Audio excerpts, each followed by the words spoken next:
আউযুবিল্লাহি মিনাশ শাইতানির রাজিম। বিসমিল্লাহির রহমানির রহিম।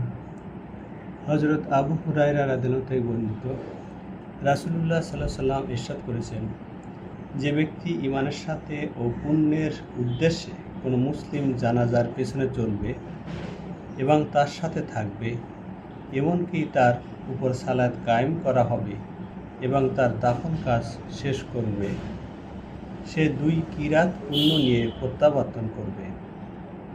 প্রত্যেকটি কিরাত হবে একটি পাহাড়ের সমান। আর যে ব্যক্তি মৃত্যুর জানাজা কায়েম করে তাকে দাফন করার আগে ফিরে আসবে, সে 1 কিরাত নিয়ে প্রত্যাবর্তন করবে। বুখারী শরীফ। সম্মানিত ভিউয়ার্স, আসসালামু আলাইকুম ওয়া রাহমাতুল্লাহি ওয়া বারাকাতুহু।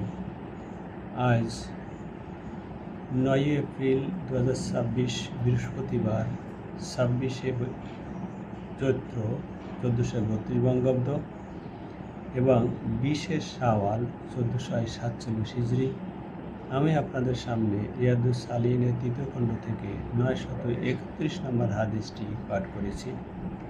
ইতিপূর্বে 930 নম্বর হাদিসেও একই বিষয় উল্লেখ করা হয়েছে। এখানে জানাজার শরীক হওয়ার এবং তার দাফনের শরীক হওয়ার এবং তার থেকে যে পূর্ণতা লাভ করবে সে সম্পর্কে বর্ণনা করা হয়েছে। আল্লাহ পাক আমাদেরকে জানাজায় শরীক হওয়ার এবং সেই জন্য আপন করার, সেই অনুযায়ী আমল করার তৌফিক দিন। আমিন।